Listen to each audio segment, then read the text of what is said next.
The Building Better Relationships Journal and Meditation.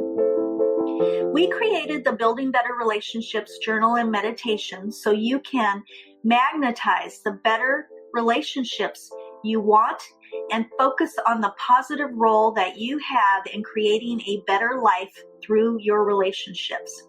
We are excited for you to discover the gold within you that can help you manifest the love we all crave. The Building Better Relationships Journal has coaching questions that help you listen to the truth of what you want and what helps you to be empowered in love. The Building Better Relationships meditation is designed to strengthen your heart's ability to be that change you wish to see in the world. Why not download it now and think of it as a gift to those you love? If you love journaling and meditation, this is for you. Welcome to Building Better Relationships at Home and at Work with Angela and Patti podcast. This is Patti, a leadership and work-life balance coach from Arizona, USA. And this is Angela, love and relationship coach from Sydney, Australia. And we are building better relationships with you. Sharing new perspectives on being heart-centered at home and at work. So you can draw on your inner power to make your relationships and the world a better place to be around. Hi, Patti. Hi, Angela. Can you believe it? 100th episode. It's hard to believe, actually. We've been in the trenches and we've come out of the trenches and we're ready for the next adventure of relationships. They don't stop, do they? You'll never stop until, even when we pass, they keep going. Yeah, definitely. Well, I'm going to ask the listeners this for today's episode. Have you ever worked incredibly hard, given everything you had, and felt completely invisible, like your effort just disappeared into the void? Well, today we're going to be exploring one of the most common and quietly painful experiences in both work and personal relationships: feeling underappreciated. We're doing it on this 100th episode, which feels very fitting because honestly, this topic has been woven through almost everything we've talked about and shared since 2018. Angela and I have been doing this podcast since 2018, and it doesn't seem that long to me. What about you, Angela? It kind of seems like yesterday. Well, I feel there's so much that happened, and I went through a lot of change in my life. So you mentioned before we started recording, a couple of our episodes go through when I was almost not going to be in the physical body anymore and what that was like. And you supported me through that to reconnect to the podcast, and my brain function wasn't really working after the cancer and everything I'd gone through. So I had to recover how to use my brain, how to use my body. And then I got another sickness, so I had to learn how to use my body again. So for me, Patti, it does feel like a long time because I've been like a butterfly coming out of the cocoon a couple of times through it, and also reinventing my body, which touches on some of the things I'll share later in the episode about what I've learned. But it does feel like a strange accomplishment, I think, because it's been with me through some of those journeys. So the podcast has really, ironically, it's about a relationship, and it's the relationship with ourselves. But you've been supporting me through that and with me. I even remember in hospital, I was a bit out of it, and I'm like, Patti, I got this message. We have to keep going. So, yeah, it feels momentous in a lot of ways. It's got an ongoing growth feature to it for me. How about you? I mean, my journey with the podcast is a little different than yours. It's learning so many different things, I feel. even our relationship and our relationship with our followers and viewers. I feel like I've grown a lot by experiencing this podcast in so many ways. There's topics that I didn't know much about, which were your expertise. And that taught me a lot about relationships, about loving yourself, uh, all the different things that we've talked about, how dance can heal you. I never thought about that. I mean, I love to go out and dance, but I didn't realize that the joy from it can really change your outlook and heal you in different ways. So I've learned so much from this podcast in so many different ways. And things that we've shared, the personal things that we've shared through the years in this podcast. We talked about things that triggered us. There were times where we were like, "Oh, I don't know if I want to talk about this. I might start crying or something." So, but it's really made a difference in my life, and I'm so glad that I had this opportunity with you, Angela, to be able to do all these episodes, even though we didn't know if it was going to continue or not with everything that's gone on with our lives, but we kept on going. We did take Yeah, some breaks, but there were reasons for that. We're just glad that our listeners and viewers are still here with us. We love every minute of it. thanks, Patti. Today we're going to be learning from each other about what we're getting. So it's it's still teaching me, and I really do remember a couple of the topics being able to process some really deep emotions, and it was so strange. It was like doing the topic. I was learning in the doing of the topic, in the writing of the outline and the what we were going to cover. So being able to share that with other people, that's my hope and dream for the podcast, to give people insights into how, if you're struggling with some topics, we do too, and there's other ways to look at it, so it becomes not a struggle but a growth and a learning experience. And today, this theme, just to review, is our topic today: what to do when you feel unappreciated at work and in life. We're going to start with Patti sharing of what does feeling unappreciated actually look like. What does it look like for us, Patti? Well, so many of us have experienced different things in our lives that make us feel like we're not appreciated.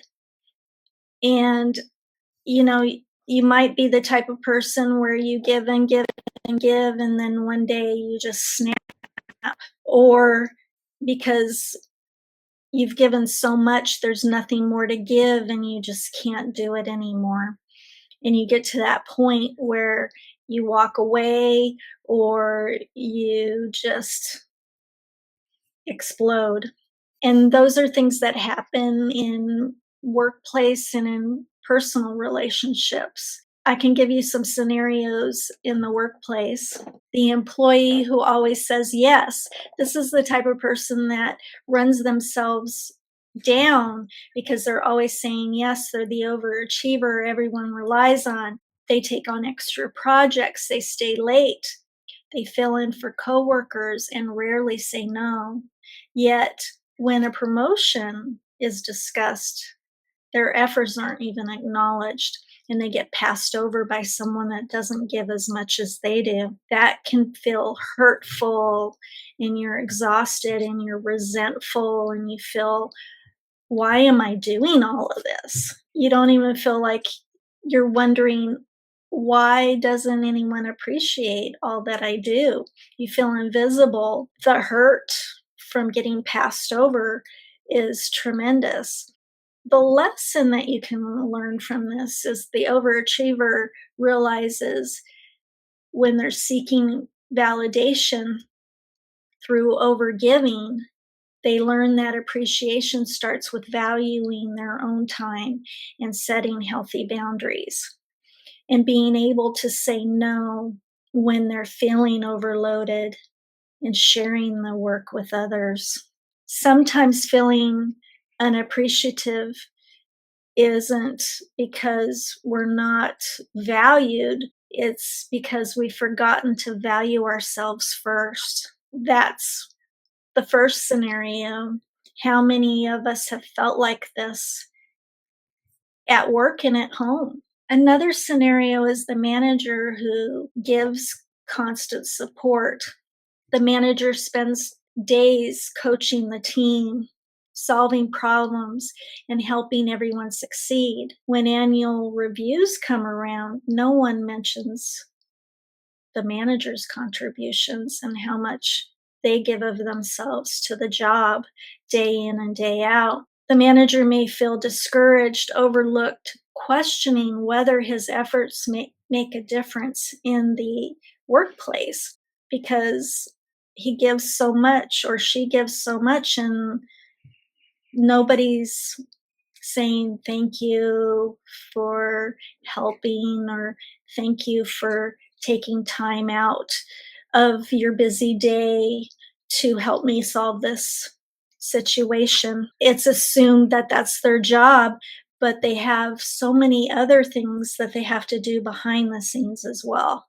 The lesson is the manager realizes leadership isn't always visible. The manager learns to measure success by the growth of those they serve rather than the recognition that they receive. Not every contribution gets an applause, but every contribution does make an impact. So when you have a good manager that's willing to go over and beyond, that's when you should recognize them and let them know that you do appreciate them. The long-term employee has been with the company for years. They are dependable, knowledgeable, and always show up. New employees receive recognition and their excitement while their contributions seem expected. So, how does this long term employee feel? Taken advantage of, taken for granted, forgotten, stuck, feeling very unappreciated. The lesson is that to recognize that they are making contributions, it's just less visible. To celebrate their own growth and advocate for themselves for future opportunities. When people come to depend on you, they sometimes stop noticing what you do, but you are valuable. So, those are some scenarios, Angela, that happen in the workplace when people feel underappreciated. Thanks for sharing those. I really love with the long-term employee, it's seeking out future growth as well. Like if you are being overlooked, then what are you overlooking in yourself that maybe needs to be asked or explored or for further opportunities for you to grow? That's very interesting. Underappreciation means there's something you need to see, Mhm. to look at.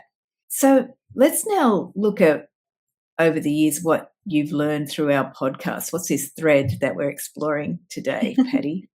Well, all the different topics that we've talked about, whether it's relationships at work, relationships at home, relationship with everything. We've talked about one of our episodes we talked about being a father, which neither one of us are a father, but how important that leadership role is in people's lives. We've talked about your journey with your health. That one was so moving to me personally, and how much that touched me. We've talked about people that wear a mask.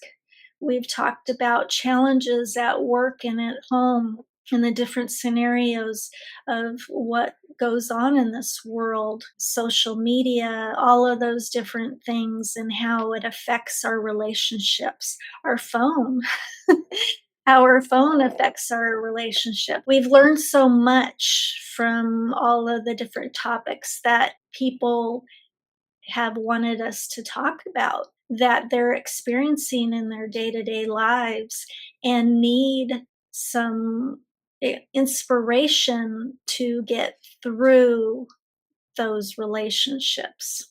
And some of the things that we shared, like I said before, we've actually experienced and lived through a lot of these and know what it feels like to hurt, regret, and all of those things, life lessons. We've experienced quite a few I, personally.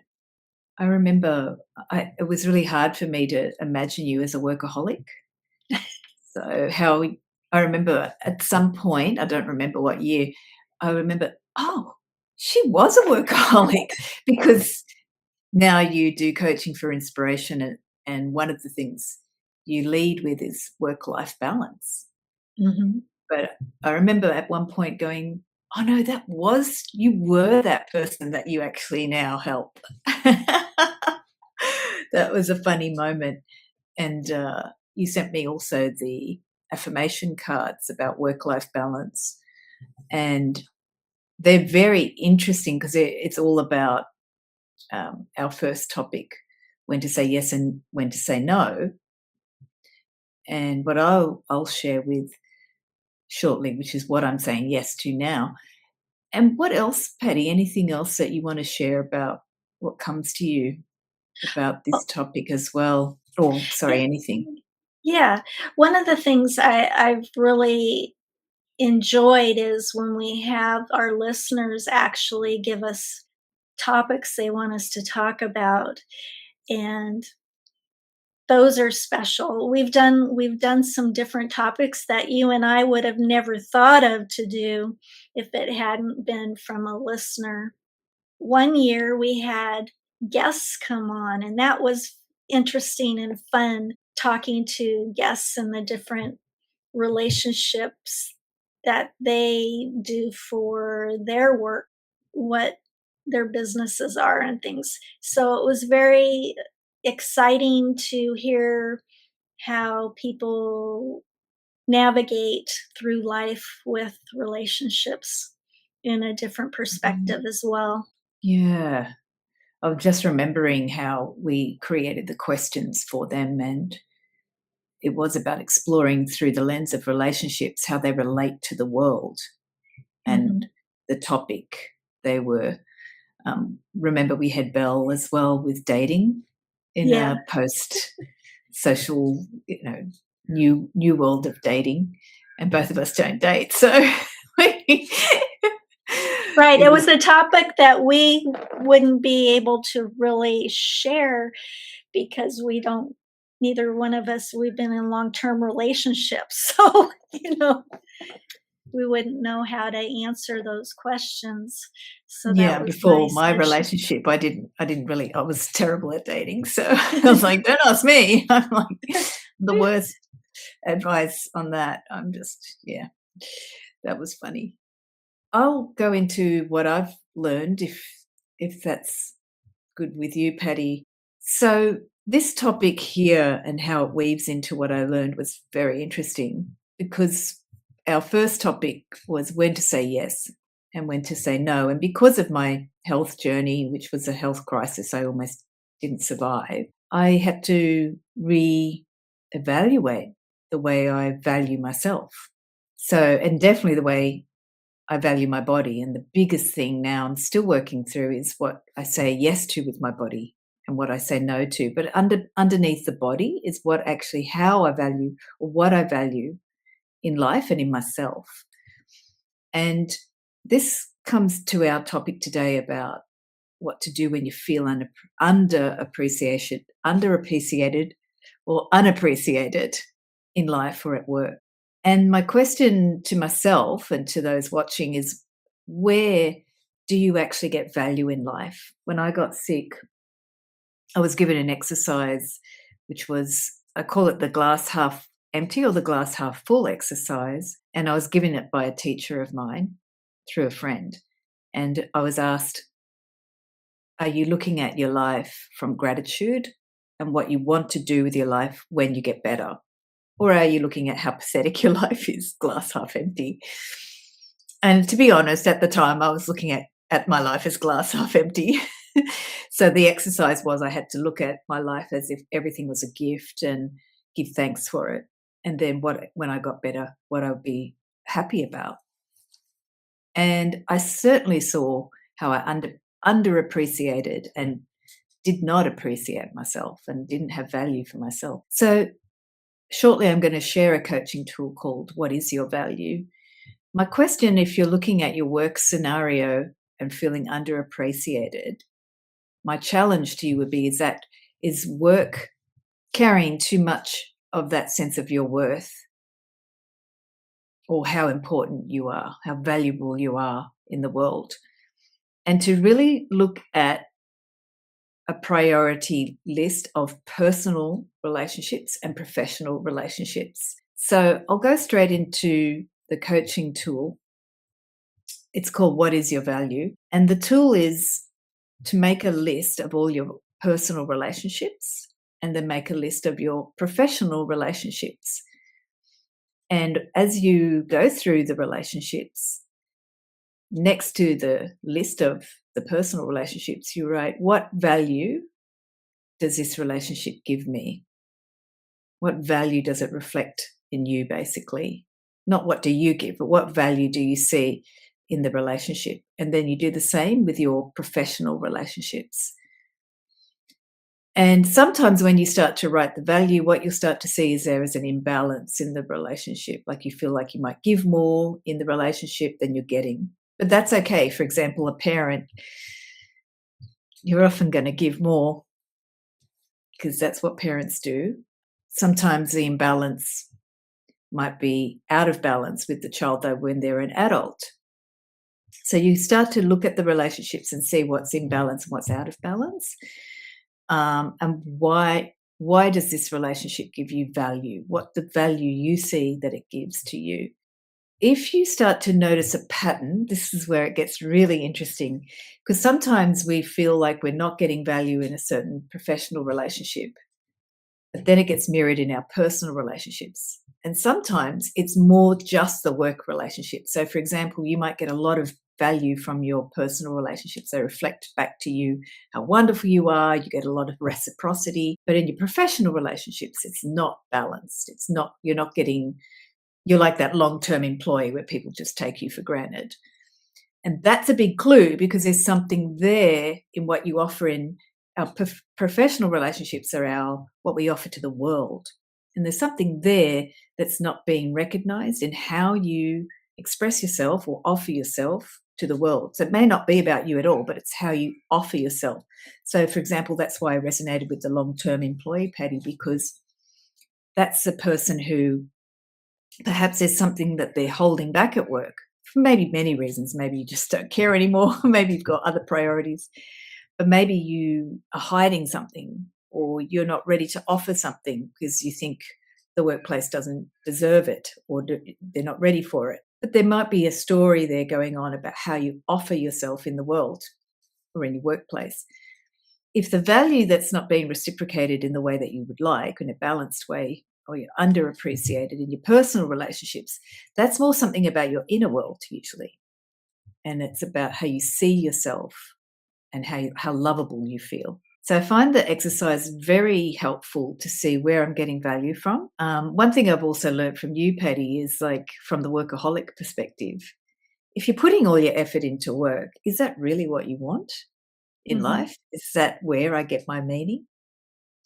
And that's why I brought up before, like I had to remind myself, and you got through that to realize that's not who you want to be. And you want to get back into relationships that give you meaning. It could be your hobbies. I know travel's one of your passions. So getting back into those things that give you inspiration to be alive. For me, of course, it's movement and healing with dance. So that's where I get my value. I don't need to think about it. I'm energized naturally by it. It's very interesting to see in your professional relationships, is that really where you get your value in life? Or is it, or your work environment, is that where you get your value? Or where do you get the value of being alive and in your life? Then I will just use this reflection tool after you see that imbalance in your work or your personal relationships where you're not getting valued or you're getting under appreciation. What is the underappreciation teaching you? Feeling underappreciated is never about the other person. It's always about, in my experience, how I'm managing my energy. And this is part of what I learned from our first episode, when to say yes and when to say no. When I was younger, I always would say yes to other people and doing things with other people, but that sometimes meant I was saying no to my energy being appreciated or my body being in a healthy balance of what I could do. So, for example, I would overextend myself, and then that could lead to me being exhausted or Mhm. underpaid or undervalued. So, and what I really learnt from underappreciation was that sometimes I could just look at the mathematics. If I'm doing a paid exchange, then how do I balance that mathematically? It's not about whether that person's ripping me off or taking advantage. It's actually getting down to the math. But in my personal relationships, that was more tricky. And when I was younger, I think even when we started the podcast, I think there was more insecurity about what I offer. But now, over our time together, I feel like I don't have an insecurity about that. I'm more looking at how practically do I manage my body and manage my time and price my energy so it's balanced. So, what I've learned from our first podcast was saying no to giving more than I need to, which we looked at in episode 99, saying yes to being more myself, more authentically myself, which means listening to my body, being more respectful to the needs of my body. And that really also means about what I've learned is like every time I'm saying stories about somebody else, there's always something else going on under that. That's the teaching of the underappreciation. So anytime you feel underappreciated, then to stop and ask, what is actually really going on here? What am I Mhm. maybe not listening to in my body or myself? Or dare I say it, our intuition. You brought up intuition, Patti, last time. So, Patti, can you share for us a Reiki principle and how this ties into the topic of feeling unappreciated? Today's Reiki principle is just for today, I will do my work honestly. And I think having pride in your work and honestly working makes you feel good. And if you take that and share your work and do your work honestly, you will have appreciation. And you will also have appreciation within yourself.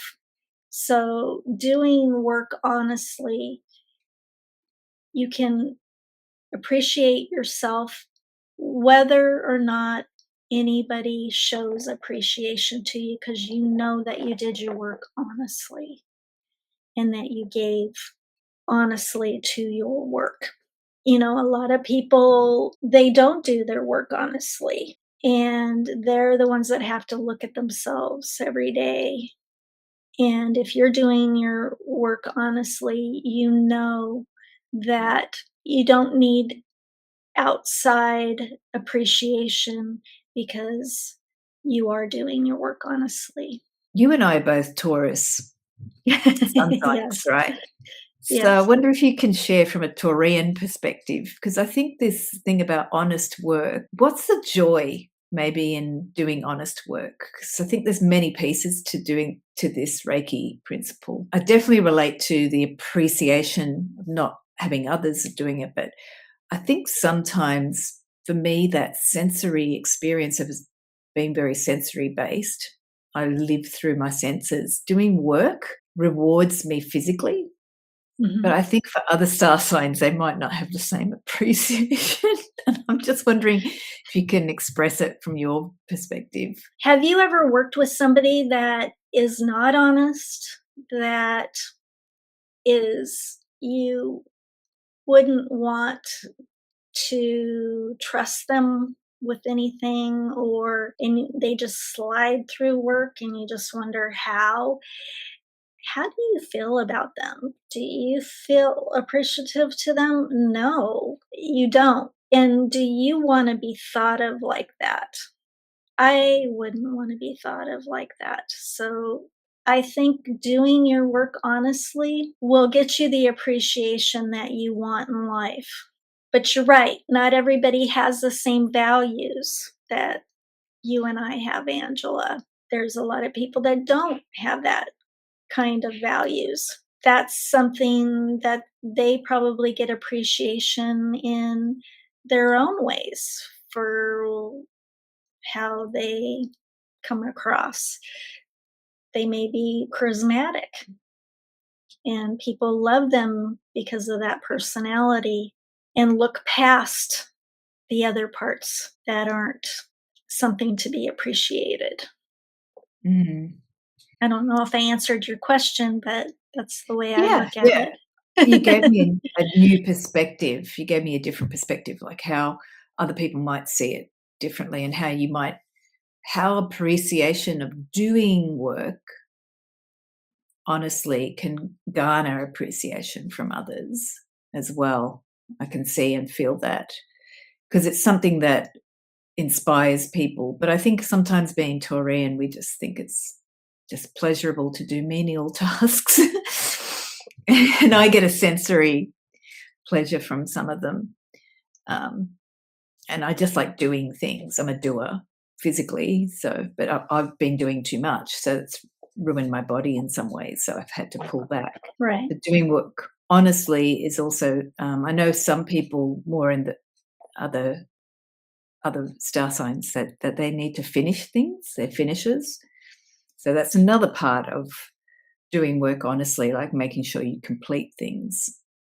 There's so many parts of the teaching that I think there's many layers to it, doing work honestly, that I think are old sort of principles of doing things well, because Mhm.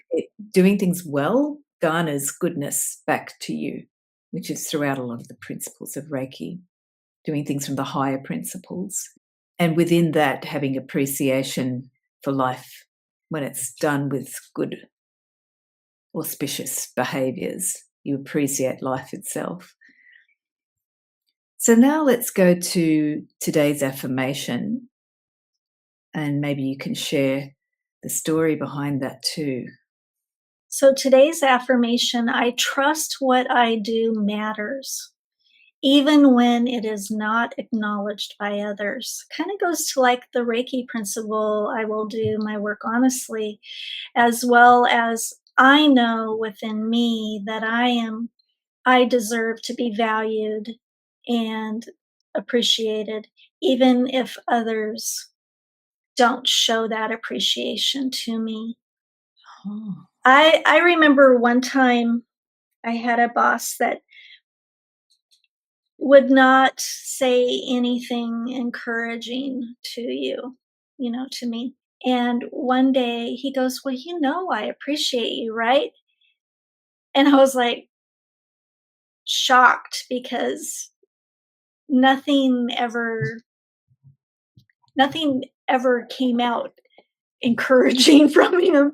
And one day he goes, "Uh, You're a hard worker. I have no complaints about what you do." And here all this time I thought he disliked me, but he just wasn't that type of person to give encouragement or inspiration or anything. So what I learned from that was if he didn't say anything good, that means that there was nothing bad to say. So that was his way of showing me that I was doing a good job. I just didn't know that at the time. when he said that he did appreciate me, I almost fell out of my chair. So, but a lot of times you don't know you're appreciated because those words don't ever come, but you are, and value yourself. I like what you shared about you recognize you deserve appreciation. Because I Mhm. think as a small person growing up in this world, sometimes the world doesn't give you feedback like your boss, and you sort of get lost as a kid. You just get lost in the world and how it operates, and you forget yourself. You don't have a sense of it when you're little anyway. And then you get programmed into thinking, oh, it doesn't matter if I don't get appreciation. But this is like acknowledging I deserve it Mhm. and I can call it into my body or I can call it into my life. I love that. You're acknowledging it to yourself. You're appreciating yourself. You're Yeah, acknowledging you're worthy. in loving yourself for who you are. Great. So now let's go to our reflection questions, which are questions after the show because we know as we talk, things get stimulated. So there's several questions today, and you can look at them after the show. So you can either journal about these or just self reflect and ponder on them. What is the underappreciation I'm feeling trying to show me? So, what is this telling you? What am I saying yes to that is costing me myself? Or, like Angela says, her body because of exhaustion. What would it look like to give from a place of fullness rather than hoping to be seen? And that's kind of the theme that we've talked about is appreciating yourself within. I love that. Angela and I want to share a reflection of our journey in the podcast. Through this podcast journey, there were times we wondered if anyone was listening. Downloads were low, engagement wasn't happening, and we questioned whether our message was making a difference. So we had to appreciate each other. What we learned after 100 episodes is the impact isn't always visible. Sometimes appreciation comes later or out of the blue. Sometimes it comes from one person whose life was changed by a podcast episode they needed to hear. One time I was in an elevator and somebody said to me, I listened to your podcast. Wow. It really resonated with me. And we want to thank you for being here with us and listening to the podcast. We really do appreciate you and wish you the very best in all of your relationships. The relationship that needs the most attention is the one you have with yourself. Yes, and that's one of the most important messages from our podcast is that why we created the Building Better Relationships podcast at all was for you to enjoy, experience, and explore that relationship with yourself and value it Mhm. as the most important. And that's what we do in our coaching. It's part of our Building Better Relationships journal and meditation to touch yourself by exploring who you are and how you feel and what that lesson is about, what value you want to bring in your life. And a heads up, next time we're looking at a touchy topic, but I think one that Patti and I have explored a lot in our lives, um, when to walk away from a personal or work relationship and how to build the confidence to do it because we've both had to do that. So next time we'll look at that topic and we thank you so much for joining us in the podcast journey and look forward to many more episodes to come. I know that relationships will always be provocative for everyone. So we look forward to any questions you may have. You can find us on a lot of the platforms, YouTube and Spotify, and we look forward to hearing from you more about any questions you might like for us to explore. Thank you. And thanks, Patti. Thank you, Angela.